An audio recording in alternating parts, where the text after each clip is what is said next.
Thank you all for joining the Graduate Academy's workshop series. Today's topic is titled Linked Up with LinkedIn. Joining us today is Tiffany Whitehead, Corporate Executive Recruiter at Credit One Bank. She'll be discussing the do's and don'ts of LinkedIn profiles and providing tips and expanding our network. I'm going to hand it over to her to get us started. Hey, everybody. Thank you guys so much for having me back. This is a really exciting topic, and I'm so grateful to be back and sharing this one with you. This is one of the more exciting topics that we're going to talk about. So let's jump right in.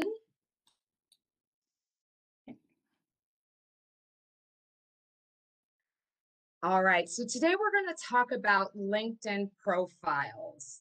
And really what we're going to kind of go through is looking at how to use them to network and build your personal brand, and some of the kind of the tips, tricks, do's and don'ts, and how we as recruiters use them and how they can work to your benefit. If you guys have any questions during the presentation, by all means, just jump right in. So my name is Tiffany Whitehead. I'm a corporate executive recruiter, and I've been in talent acquisition and recruiting for the better part of a decade. So this is something that I am passionate about. This is my LinkedIn profile.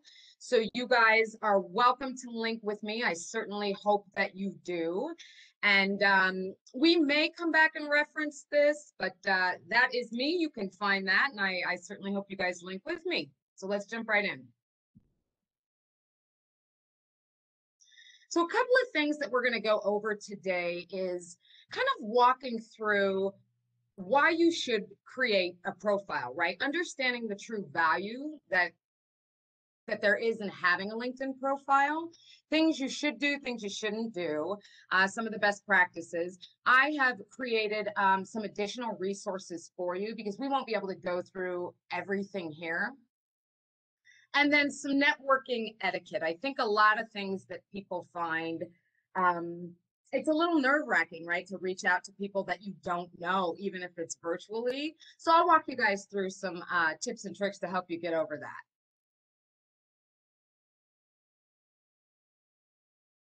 All right, the value of a LinkedIn profile.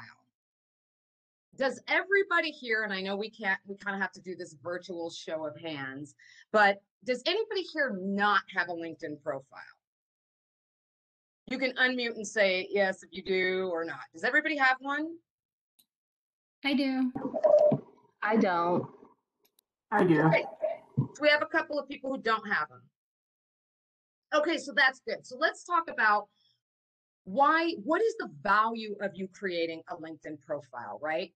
Over 20,000 companies use LinkedIn to recruit. So that's a big number.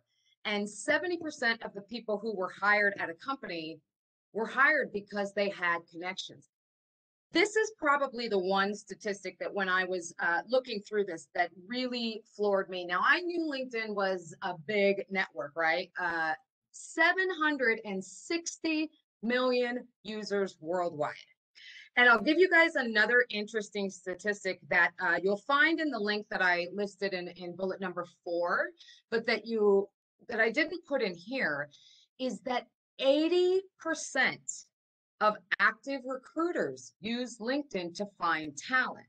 So as you think about, when you guys wrap up your studies here at the university, how do you find opportunities? When you think about where you're going to be discovered or who you're going to network with to find your next opportunity, LinkedIn's a great place to do so, because I can tell you guys personally, I use LinkedIn as one of my go-to places.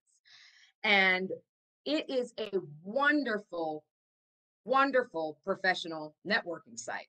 It's essentially like Facebook for professionals. And I'm guessing that most of you have social profiles for just personal networking, right? You guys use it to keep in touch. Maybe you have Twitter or Instagram or Facebook, something of that nature. So the value in having a LinkedIn profile is the ability for employers to see you. It's basically like a digital resume. And because so many professionals have accepted that as a recruiting method, companies use it. It really is the go-to place when you are looking for talent. So from my perspective, right, the employer perspective, that's where we go when we're looking for talent. And that's where you guys are typically going to go when you're looking for employment. So that is the inherent value of it. And that link down there, I would really encourage you guys as we kind of move through this presentation to go through these links I have provided for you. I know that they're going to give you a copy of this. Check them out. It's really good information for you. So now let's go through the do's and don'ts. Creating the profile do's and don'ts. We're not going to watch this video here. But I have to share with you guys, as I was researching for this presentation, I ran across this video. And what this video is it's called LinkedIn Out Loud. This gentleman in the UK put together some of the most hysterical a video compilation of folks who put together these profile summaries that are really kind of outrageous and, kind of, a little exaggerated and a little much. But what he did was he got some actors together to actually say them out loud. And he put this compilation video together that is just terrific. And what I think it's a great example of is when you're writing your summary and your profile, and we'll get a little bit more into this as we go through, but you don't, sometimes when you're writing it, you don't really hear how it sounds. But he does a great job at putting this together in a video so you can actually hear like LinkedIn out loud. Like if you had your profile summary read to you out loud so that you could actually hear how it sounded, you might rethink what you're saying. But we'll go through some tips and tricks. So I encourage you to watch that.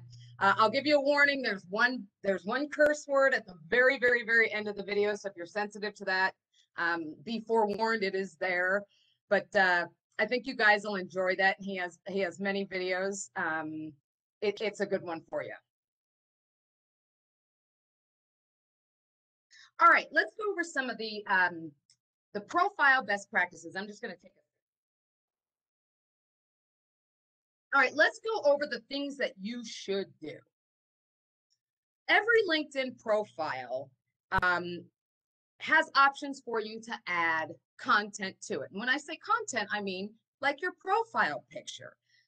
You should absolutely have a profile picture, right? And you want this to be a professional picture. Sometimes you'll see folks that they kind of have a selfie or a bathroom picture or something that it seems inherently ridiculous. People do it. Don't do that. Don't do that. You want a professional picture. Remember, think of this as like a digital resume. I want you to think about it like if a potential employer looks at this online, what impression do I want them to have of me? Like, what's my brand? What am I advertising? It's like a marketing piece, right? You want to demonstrate to them that you are a person who is professional, who they want to bring into their brand. And people are much more likely, and there's a statistic on this as well, that they are much more likely to click on a profile that has a picture included. So it is important that you make time for that. The next thing is to write a great headline. So in my LinkedIn profile, I don't use the headline piece to just say, well, I'm an executive recruiter, or I recruit tech talent, or, software developer, right? Your headline is supposed to be that moment that catches someone's attention. And it's also a really good opportunity for you to determine, what are you using your LinkedIn for? Are you using your LinkedIn because you are looking for employers to be attracted to you? This is a great opportunity for you to catch somebody's attention. So you might say something like, recent whatever your degree program is. So it's, you know, recent PhD graduate looking for, you know, my next new home, or whatever it's going to be that really defines you and makes you stand out. It's just not enough to write like, yeah, I'm a software developer and I work at wherever my job is. You want this to be a headline grabber. And then next, you're going to talk about your summary. It's good. But your summary is not necessarily an objective, right? Like on your resume, you might talk about your professional summary or your career objective. This is really one where you want to be creative and you really want to, it's okay to brag. It's okay to talk about yourself here. And it's also okay to use first person. It's okay to say, hey, I've done this and here's my accomplishments. But this is a great way to introduce somebody to who you are professionally. And I think the summary is one of the best places to tell the story about yourself. You can list your accomplishments and you can, you know, take this as a moment to brag a little bit about yourself. The only thing that I would tell you guys about the summary is remember that it's a summary. Sometimes when I am sourcing candidates online and I get to their profile, I'll go in that summary and it goes for days. And while I love the passion and the energy and the time that it takes people to do that, if I'm looking for candidates, the truth is, I don't have all that time to read through that, right? So I want a clear, quick, and concise view into who it is, what they're about, and you know what they're looking for. Like, tell me, hey, I'm looking for an executive level role doing X, Y, and Z, and here's the things I've accomplished. You know, if that's what you're looking for, reach out to me. That's what I want to know, and I want to see it quickly. Accomplishments are always a really, really good thing. I think if you can list those, that is incredibly helpful because as you go down the profile underneath the summary, you're going to list your job duties, right? And thinking about it as a digital resume, I know that there's some different opinions on how that should be listed. My opinion is this. I think it's a really great idea to list some high-level things that you do professionally, right? So I'll use the example, if you are an executive chef, right? Perhaps you list kind of the general duties you do. Like we know, we have a good idea what an executive chef does, but if you have some things that are unique to you, some specialty dishes that you do, those are the things that you really want to highlight, right? Or some things that you know that the industry is in demand, those are the things you really want to list there. Because I know what an executive chef does kind of day in, day out. I'm looking for that special piece that's going to want to make me reach out to them. So use those parts of the profile to highlight those things there. The next thing that you're going to have the option to do is customize the URL. When we'll pop back into this before too long, but in my profile, you'll notice in the top right-hand corner, I've got a customized URL. Everybody who creates a profile has access to this. Don't leave it to the folks at LinkedIn. Go in there and take the time and really customize that so that when you put it on a resume or you use it to give somebody your contact information or to have them reach out to you, you have customized it. You have taken the time. It's a good thing to do. And then the last thing that I think is a really great do is SEO optimize your profile. So SEO means search engine optimization. That's keywords. If you are looking for a role and you're in human resource management and you are passionate about employee relations, then you really want to make sure that your profile is rich with the keywords that recruiters and hiring managers and companies are going to look for. You want your profile to have the keywords that we're going to look for that make sure that we find you.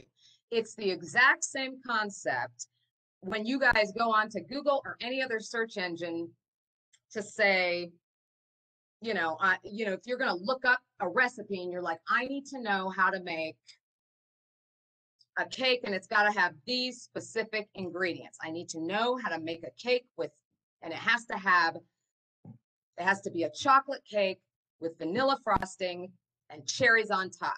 If I need those specific directions, I'm going to put in those ingredients, right? Same concept here. You want to make sure that you can be found. So always think through what keywords you need to be using that will draw us to you. You'll notice that the don't section isn't quite as robust as the do's. And I did that on purpose because I want to make sure that we're not going so much into kind of the negative pieces. But I do want to tell you that I've spent a long time in talent acquisition and recruiting, and I've seen a lot of very interesting things. So I just want to share with you guys some of the pitfalls that I see that people do. And it's not to shame anybody, right? But I want to make sure that you're conscious of it, because especially for those of you who maybe haven't made a profile before, maybe you don't know that this is something that's something that you shouldn't do. So the first thing is, don't speak in the third person. When you're doing your summary, you don't want to speak in the third person. I think in general, we would all probably agree that people who speak in the third person shouldn't speak in the third person. Using questionable profile photos. Yes, it's no different than any other social media site that I'm sure you guys have gone on, and you see that and you're like, what is that photo? Like, what are you doing? Why is that the photo that you looked at today? And you said, this is what I want to show to the world. This is my profile photo. This is the first thing I want everybody to see. You just stick with the standard professional headshot. That it's always the way to go. It's the safest bet. I don't know that unless you're maybe in the arts or something of that nature, you need to go and do anything extra. Other than that, I think with the photo, it's always best to play it safe. The other thing that you don't need to do is going heavy on the buzzwords. Remember, there's a lot of people who are going to say things like, I'm a strategic visionary who does the following things, right? Heavy buzzwords they're overused, right? So when you're thinking about your profile, it's much better to focus on something that's going to optimize your profile so that you can be found for the reasons that you want to be found for versus, just like overusing buzzwords, to make it sound fancy or make it fluffier. It's just unnecessary. And then writing your job title as your headline, you don't want to do that. You don't want to say Tiffany Whitehead, corporate executive recruiter, right? And that be your whole headline. You need to think through that. What are you trying to catch? And then also maybe think through, write your headline for the job you want. That's a great way to catch somebody's attention. And it will SEO for you. So those are the really, really big things. Can we go to the next slide?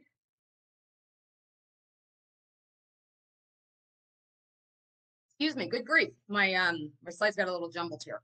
That is an additional resources. A couple of things with this. I really want to encourage you guys to take a minute and go through these resources. There are some wonderful, wonderful pieces of advice in here for you. And the folks who are giving them, I respect immeasurably. This video is called Rock Your Profile, and it's done by a gentleman named Ed Nathanson, who, by the way, just so everybody knows, I asked for his permission to use his video, and he did give it to me.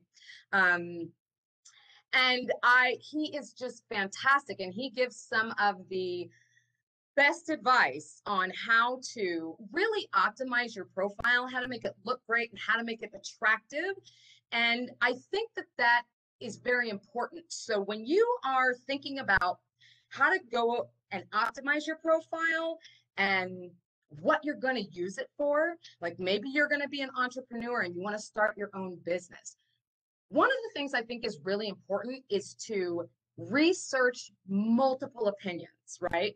Don't take it from one source. Look around and see what other experts are saying, and then take all of that and kind of combine it. So what I've done for you here is I've given you a lot of different resources from industry experts who are going to, everybody has the same theme, but it's all really solid stuff that's going to help you to be able to take your profile to the next level. And then in the video, Ed Nathanson, he went to something called Talentconnect. So LinkedIn every year has a great big conference. They did it virtually this year. They have a great conference, and anybody who's in talent acquisition and HR every year goes. It's a really phenomenal experience, and they share ideas, and it's a great place to learn things. So this is his video talking about what they call rocking your profile, right, and making it the best that it can be. And then there's a cheat sheet that is in here for you too, and it's going to go through some of these things in detail, and it'll really help you just visualize maybe some of the things that you can do if you don't have a profile, and if you do, maybe thinking through some of the things that you can do to upgrade it that you haven't done before. Okay, let's pause here. Do we have any questions just yet?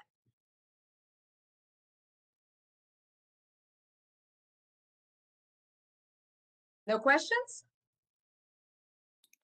Let's look in the chat.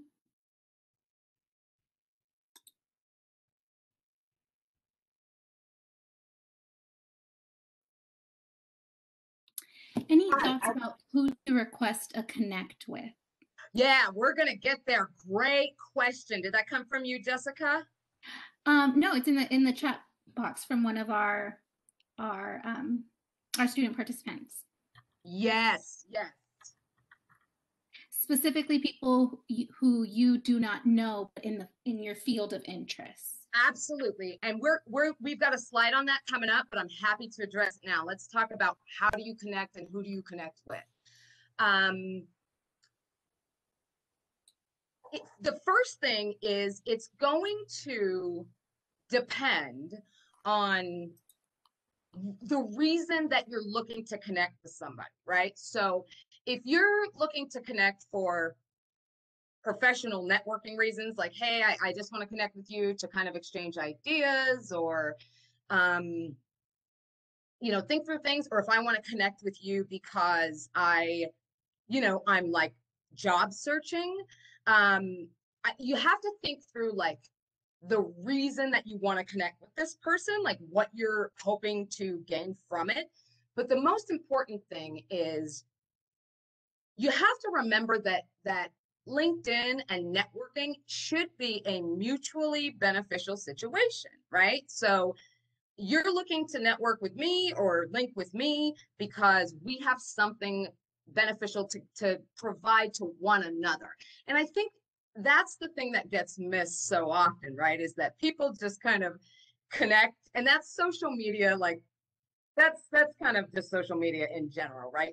If you guys have other profiles, you think about it, like how many Facebook friends do you have that you don't talk to regularly, or your Twitter, whatever medium you use, right?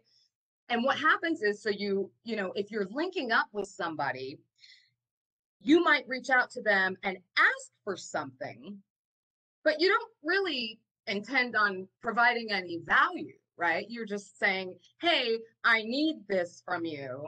And that's the exchange. It's wholly transactional. So the first step is to think through, hey, what is it that I'm looking to gain from this connection? And then what do I have to provide in exchange? And I'm going to give you an example of how that works in my case, right? And probably a lot of yours as well. So I'm a recruiter, right? My whole life involves looking for talent. When somebody connects with me, typically it's because they need help with a job, or I've posted a job that they're interested in, or an update that they, They want some type of help. What do they offer me in exchange? They have a skill, they have a talent, right? So our mutual exchange often involves, hey, Tiffany, I'm in the market, right? I'm in the job market, and you have roles. How can we make this exchange happen? So that's kind of generally how that should go. And we're going to get a little bit more into how do you make that like cold outreach, right? How do you reach out to somebody that you don't know, particularly in the professional world, and then kind of make that work for you. Was that a helpful answer? Yeah, that was great. Thank you, Tiffany. There's been other chat in the chat box, but mostly folks asking for the links, really interested in what you're sharing, and we just confirmed we will be sharing your PowerPoint. Oh, good. Yeah, so we'll get to more questions maybe moving forward, or yep, we're gonna go. Yeah, the networking piece is a big one, so we'll go to the next slide. I'm sure we'll have a lot more questions for you.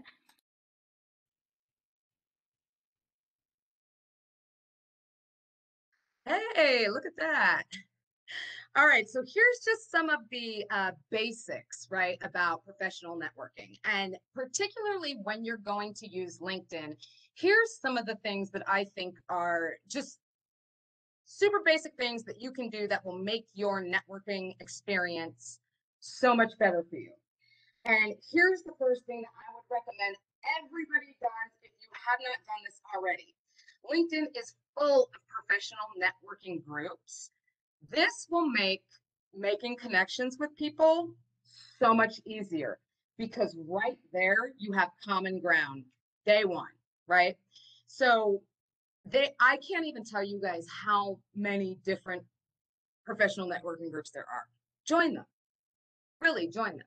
The only thing I would caution about joining a networking group is be prepared to engage. Like, don't join so many that, you're just in them for no reason. One of the networking groups that I belong to is a diversity sourcing and recruiting networking group. So for those of you who aren't familiar with the term sourcing, that just means that we go out in search of, right? We're looking very deeply for. So that group is one that I engage in as often as I can. Diversity and inclusion is something clearly that's important to me and I'm passionate about. And when you have the opportunity to engage in those groups, it becomes, you really can nurture your network and you really can build, kind of build better relationships and it does become easier. So that's a big thing. Join a networking group, and then that's a great way to get started. The second one is, and I'm not sure if a lot of people know about this, is the hashtags. And I apologize for that noise. There's somebody outside decided that cleaning right now would be a great idea. So I appreciate that they're being helpful for me. Following hashtags on LinkedIn. Hashtags on LinkedIn are a thing. And the way that they work is just like they work anywhere. Recruiters will hashtag their jobs, articles, they'll put hashtags in everything. So when you go to look for things, you can follow the hashtags. And so, as long as you're keeping up with the stuff that's important to you, that's a great way to stay connected and to stay on top of things. And then the last thing, and I think this is something that is woefully overlooked, but one of just the most important things. When you reach out to somebody, and it doesn't matter who it is, and it doesn't matter what the reason is, if you just want to connect with them, as often as you can, personalize the connection request. So when you're going to click on the button and it's you're going to want to connect with this person, you're going to want to say, "Hi, Kevin. Hi, Stacy." But I'd love to add you to my professional LinkedIn group. I'd love to add you to my networking group. Thank you so much. Tiffany, don't just send cold,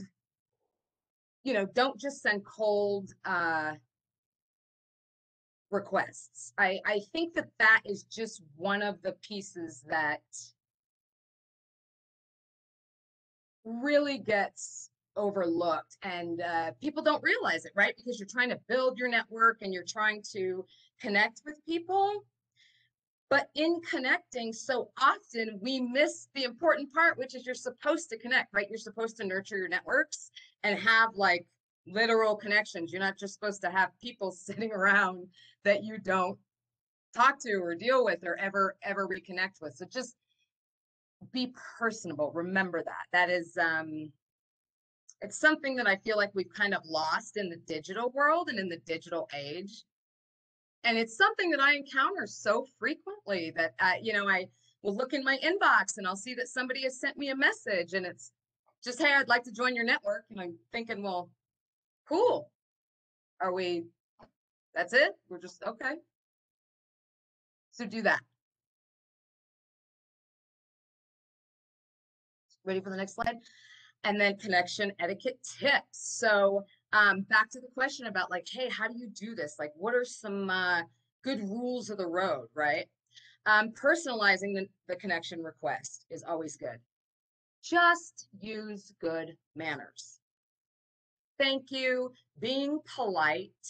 And I want to share with you guys, kind of before we run through some of these, a cautionary tale. This is a story that happened in 2013-14 timeframe. There was a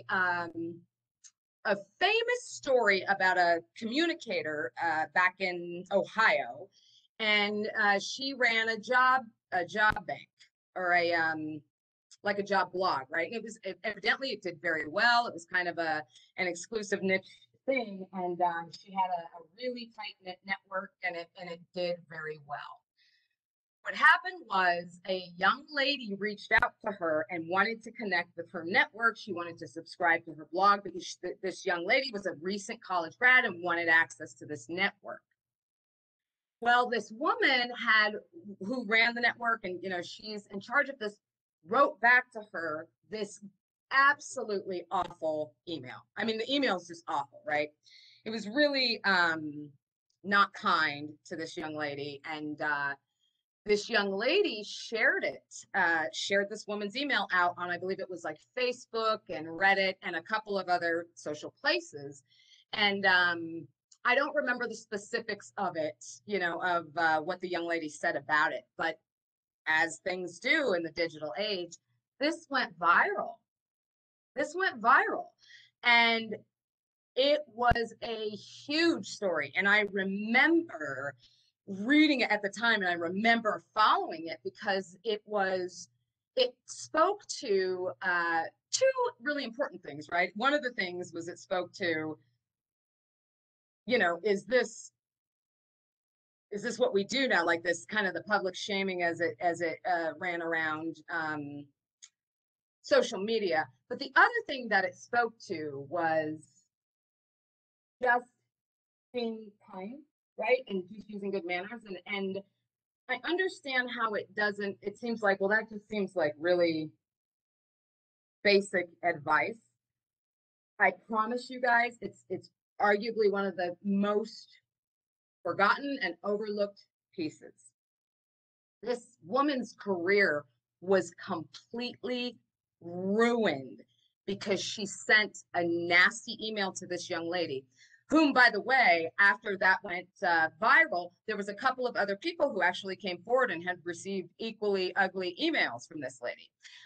Those folks, by the way, went on to get their first big jobs from major, like Fortune 5 and Fortune 100 corporations because of all the media attention that surrounded it. But I think it is a good cautionary tale in keeping in mind that you just never know. So, you know, use good judgment, and always just remember to be kind to everybody, no matter how they're treating you or whatever the case may be, particularly when it's something like this where it's in writing. It's a good cautionary tale. So always say thank you. Avoiding spammy messages. And what do I mean by a spammy message? So if you're doing a copy paste, right? If you are on the job hunt or you are marketing or you're trying to do something of that nature, just be based and doing like a massive connection request. I've never seen that end well. That's all I'll tell you. Keeping it professional. A lot of times people, I think, get just a little bit too relaxed, remembering that you're in a professional setting. And if this is somebody who you could potentially be reaching out to for employment, or maybe you want to do business with them at some point, you have to really think through what impression you're making when you initially have that contact. And then the follow-up. I get this question so much. People will say, Tiffany, what is the appropriate amount of follow-up I should do if I reach out to a recruiter or somebody? And here's what I will tell you. If you reach out to somebody and you say, hey, I've applied for a job, and they say, okay, I'll pull your resume or whatever the case may be. The follow-up should be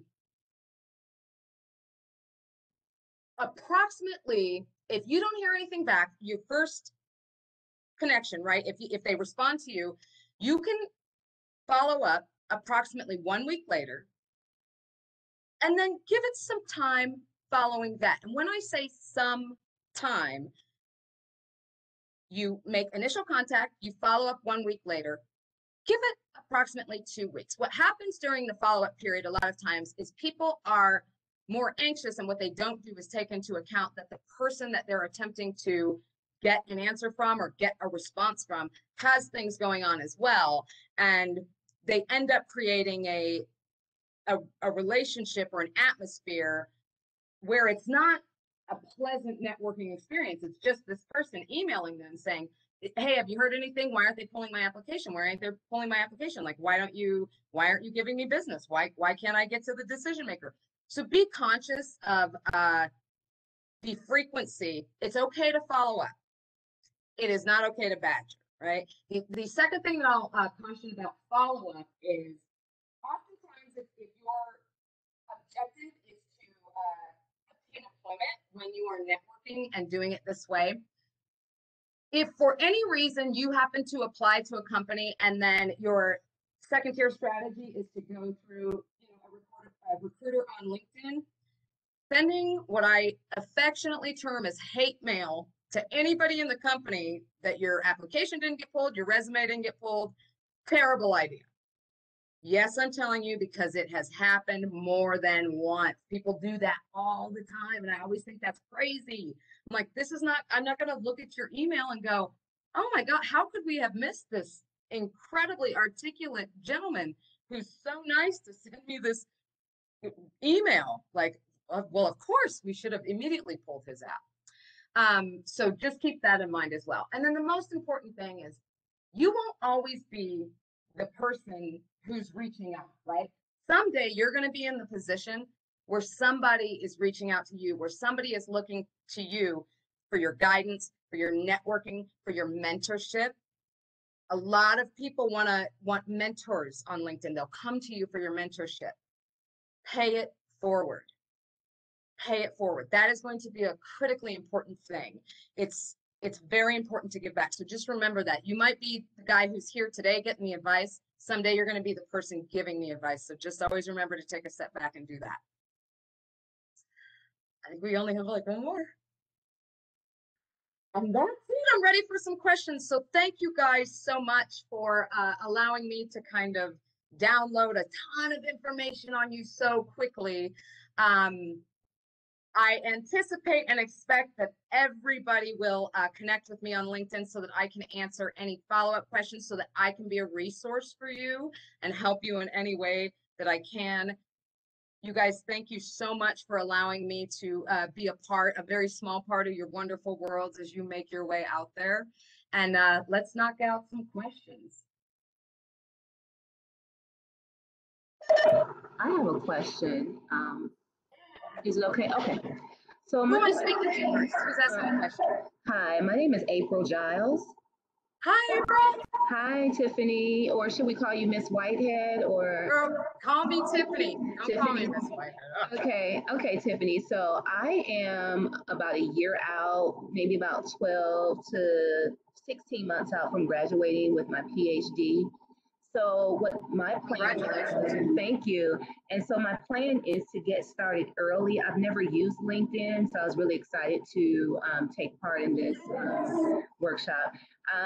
So should my profile reflect that I'm networking versus looking for a job? And then maybe as I get closer to graduation, maybe within 6 months, then change the profile, if that makes sense. What's your objective? I would actually like to go into research in police research, and I would like to go into the direction of federal government or a private research firm that that does research around the area of criminal justice. And if it could be specific to law enforcement practice, and second in line would be with a local law enforcement agency in their research studies department. So you have 1 more year. Yeah, about a year. Yeah, about a year. So if not next June, it would definitely be like next August. Okay, so what you're going to want to do is you're going to want to update your profile to reflect like whatever it is you're going to be looking for most recently, right? So if you want to have, like, let's say you need an internship. And remember, everything takes forever, right? So if you're going to be looking for a job or an internship, so, and by the way, April, good on you for being that crystal clear about what you want to do with your life, because I'll be 40 in April and I still don't know what I want to do. I think it's important to, you know, think about the strategic direction you're going, right? And craft it for that. So like, hey, if you're going to need an internship kind of most recently, you're going to want to keep it that direction, right? You'd say something like PhD candidate, expected graduation 2022, looking for, internships. Not that generic, right? You jazz it up a little bit, but essentially that's what you'd be doing, because anytime somebody types in, you're going to want to use the optimization keywords, right? Criminal justice, things like that, so that when people start to look for those things, you come up in a search and then they come to you versus you having to go run around finding everybody else. Great question. Okay, thank you so much. That's a big help. Thanks. We definitely have a couple more questions in here. So what do you think of sharing achievements on LinkedIn? Recently, when I posted something on LinkedIn, I started to feel like people may think that I'm just showing off or something. Do you think there's such thing as posting too much on LinkedIn? Is it a good habit or a bad habit? I think it's a good habit, and I think anybody who thinks that you're showing off because you posted an achievement is a troll, and you should unlink from them immediately. Yeah, I think it's definitely like something to get used to, and it's definitely cultural as well. I definitely relate to that student sentiments, right? Like it can feel a little bit like but hey, listen, it's part of confidence, right? That's great. You're humble, and that's awesome. But if there's anywhere to do it, like LinkedIn is the place for that. And just remember, it's not what you say, it's how you say it. So it might just be that you need to, if that's how you feel, which, by the way, you're your own worst critic, I guarantee you. I don't even know what you said, but I guarantee that's what it is. You might just need to tweak it a little bit. Great, thank you. Let's see. We have another question. Do you recommend LinkedIn Premium? Depends. It depends. I think if you are kind of like on the full-time job hunt, or if you want to, I would recommend LinkedIn Learning probably over LinkedIn Premium.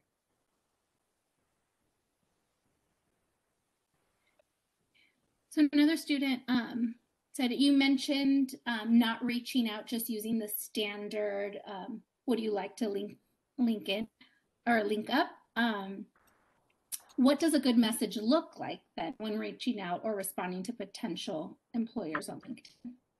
Oh, yeah. So like if you want to,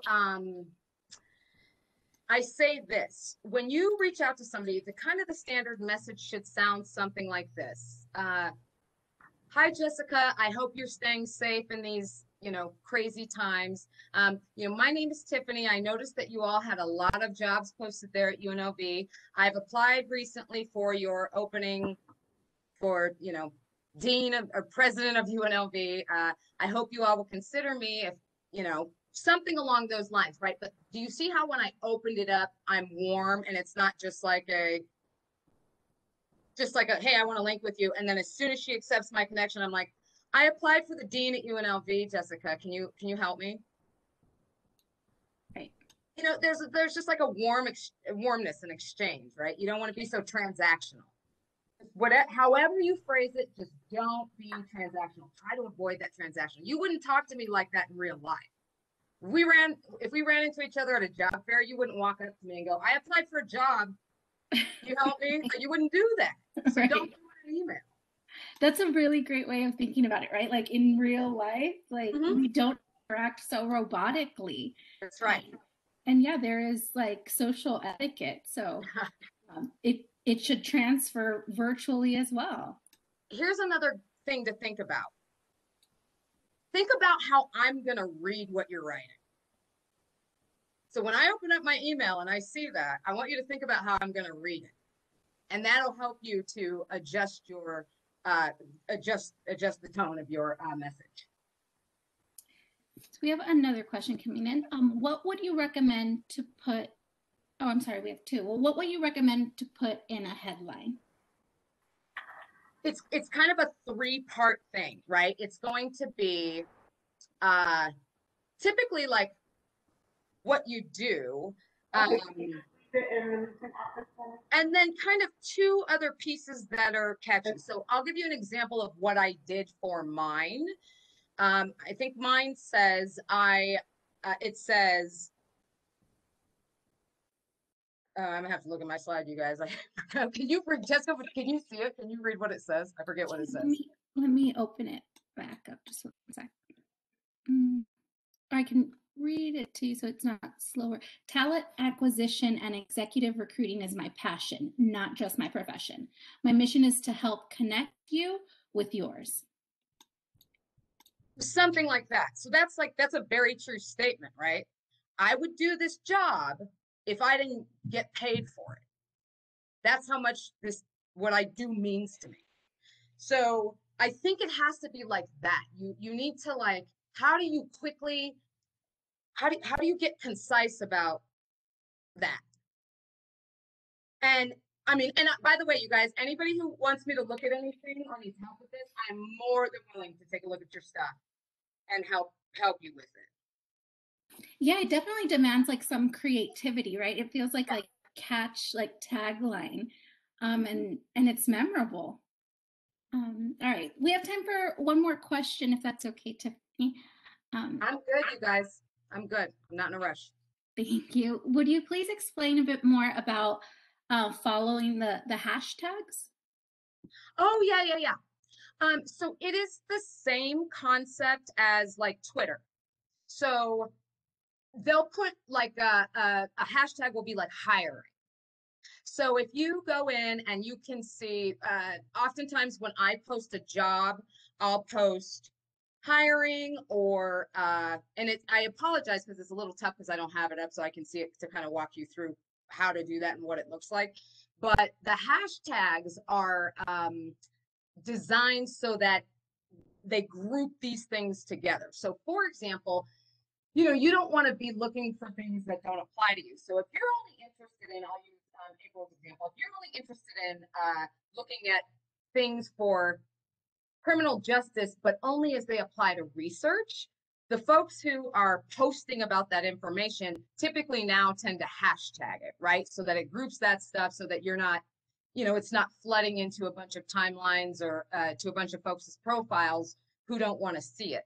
So when you can go and follow hashtags, kind of like you can join groups. In LinkedIn, there is a place where you can go and follow hashtags so that you'll get notified anytime something that you're interested in that has to do with whatever you're there for, right? So if you're there to find a job, if you're there to network because you're an entrepreneur, or you want marketing tips, or whatever the case may be, that's a great way to organize that, so your timeline is flooded with stuff that you're not interested in.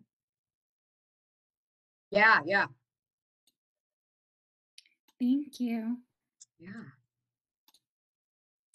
Just double checking if there's any other questions coming in. Yeah, certainly.